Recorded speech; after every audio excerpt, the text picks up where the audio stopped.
Ooh. See how long he stays asleep for. Probably not very long.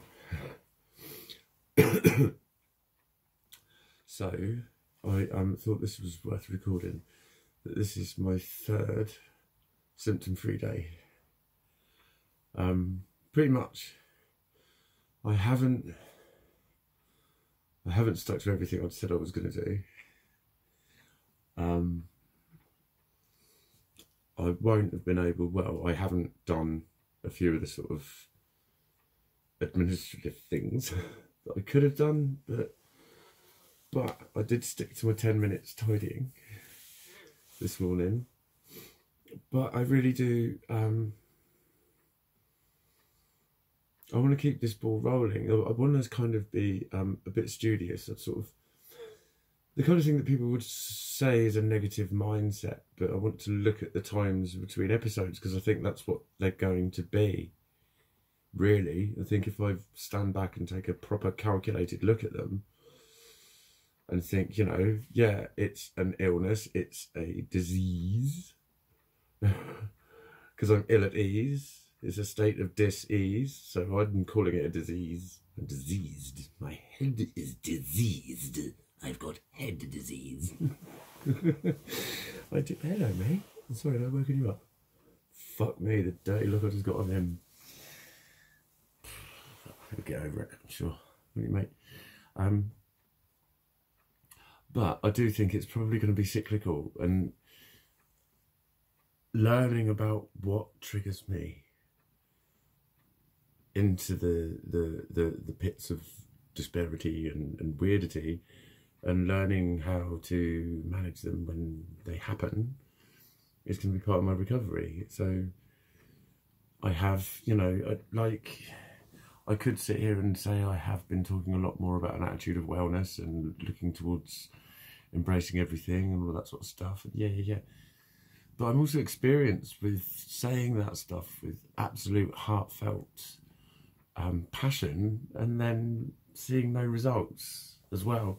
And that's when it gets frustrating when people tell you to think your way out of it, because like I've said quite often, I think it's pretty simple. It's like when you're in a receptive headspace to that, it can work.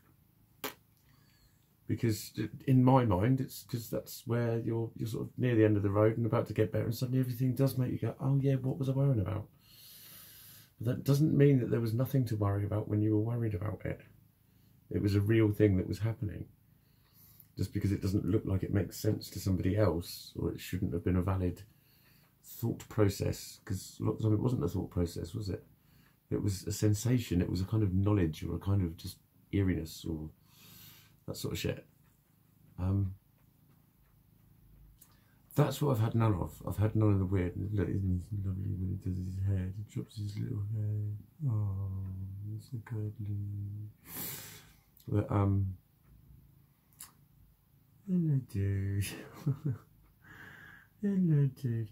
What the fuck was I on about? I get distracted by my little lovely mate. Oh, for fuck's sake, Mikey, get your shit together. Yeah, I've had no weirdness. That was it. Boom, boom, boom, boom. That's what I've had not a lot of. None of. I have been doing some, you know, I've just been happier when I've been doing things. I've been singing again. Just as I'm doing something, I sing. When I'm in a really shit space, it's like, it's a weariness to drag myself across to do something, and I just get everything wrong, and I drop everything, and I break everything, and I trip over things, and I'm just bumbling and clumsy and unproductive and all that. And like, I haven't been mega productive, but I've definitely been a lot more symptom free, which is cool, and I'm enjoying that, and I've had a lot more happiness, and long may it continue. But it, you know,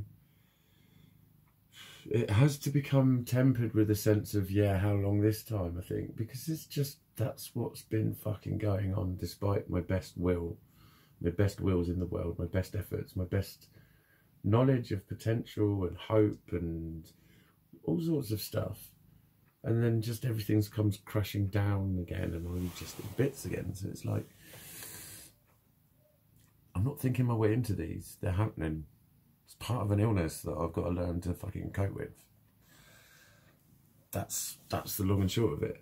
You know, better is I've mentioned it before, feeling a bit better. Because if you say I'm better, it means I never get any symptoms ever again, and the whole thing was all just a big dream.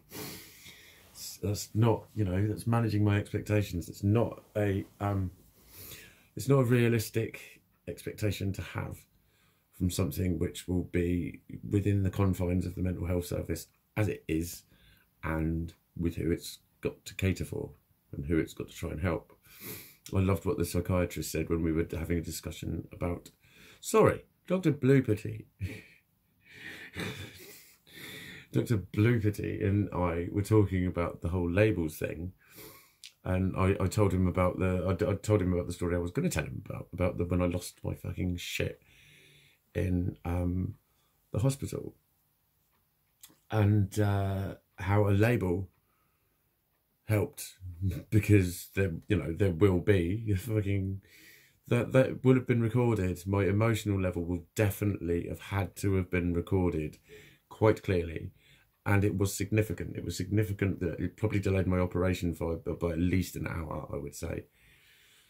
Because if someone is fucking crying and shouting, there's no way an anaesthetist is going to go, I'm not going to knock him straight out. I wouldn't have thought so. They would definitely have to change their approach. They'd have to change their plan, I think, because you'd have all sorts of fucking shit going on. It's complicated, but yeah, I think they'd want certain hormones to burn off for a while, for at least 20 minutes. I would have thought, just straight off the bat. And yeah, just blood gas levels, all sorts of fucking shit. You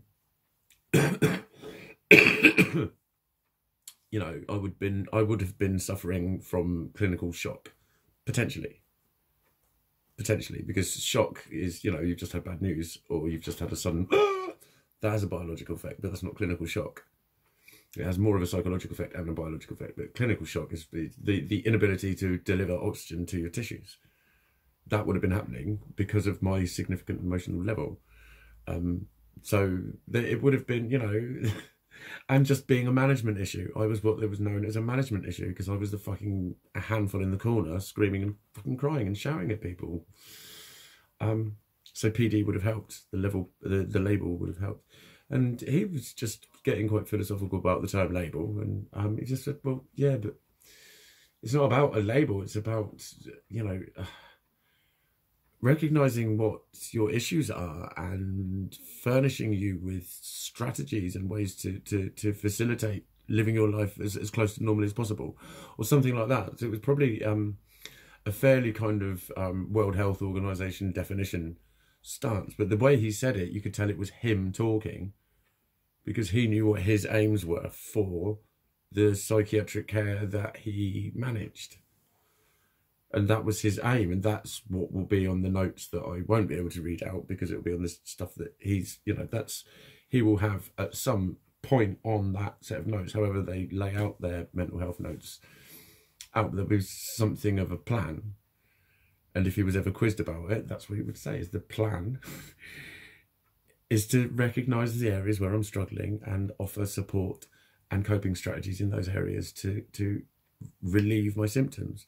So it's a form of medicine. It's to make me as mentally comfortable as possible whilst I live with a condition, a disease, an illness, an absurdity, an insanity, an unfluctuousness. Because let's face it, I am quite unfluctual. But I'm still quite happy. I'm still quite happy. I'm still quite smiley. I saw my favourite human earlier, and I had much smiliness about me, and that was noted as well. Yeah. I'm getting there. I am getting there. I'm going to get there. I think anyone would be wary, you know, if you walked out on a balancing beam and fell off every fucking time, and you knew you could balance, you'd walk along it, and you're balancing fucking perfectly, and then about a third of the way along, you'd fall, and you'd keep falling, and then when people say you're only falling because you think you're going to fall, you go, I'm not, I know I can do it, but you kept falling, and you kept hurting yourself, you'd start to get fucking wary of the balancing beam. You just would. course you would. Everyone fucking would. If your body started disobeying you, if your body started doing things that your mind wasn't making it, overt clumsiness and accident proneness leading to pain, fucking massive pain and upheaval of life, then you'd be wary of the balancing beam. So I'm sure so many fucking people relate to being wary almost of being happy, and that can look ridiculously insane to people who aren't going through it, to go, oh my God, of course you're thinking your way back into it. You just never even appreciate the fucking good times, do you? You just think, well, yeah, but that can only come from someone who has experienced those good times and gone, yay, pop, too many times. That's all that is. It's not that they're, definitely expecting it to definitely happen and that's the only reason it's happening. They're always only ever going to be recounting countless hundreds of times when, all of the quick fix remedies that are prescribed to people have been tried and tested and just not worked. So it's going through this shit is I've had to bare my soul yet again about a lot of embarrassing shit and refer to myself in a lot of negative ways, and I'm okay with that because that's me facing what needs shifting. You do it it's a technique used in a lot of different psychological therapies.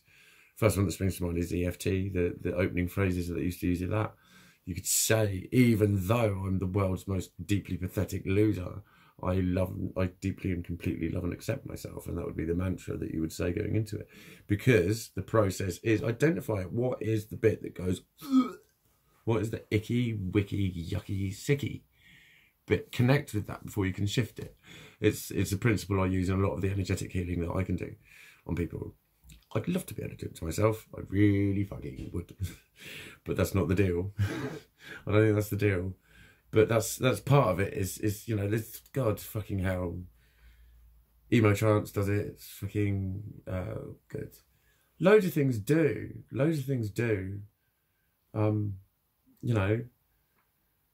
Just take the power out of something by totally fucking admitting to it. So many people don't know the benefit of that, so they automatically react against it and go, you're just being negative and defeatist. And it really isn't, that's not what people are doing a lot of the time. What they're doing is just going, yeah, and what? And I love me. I'm a cunt, but I love me. I'm a prick, but I love me. I'm ugly as fuck, but I love me. I'm single because I'm a dickhead, but I love me. Whatever the shit is, fucking just own that shit. And still be you and go, yeah, and now what's happened? I'm still, I'm a dickhead, but now what? And now what is going to start happening as and when now what happens.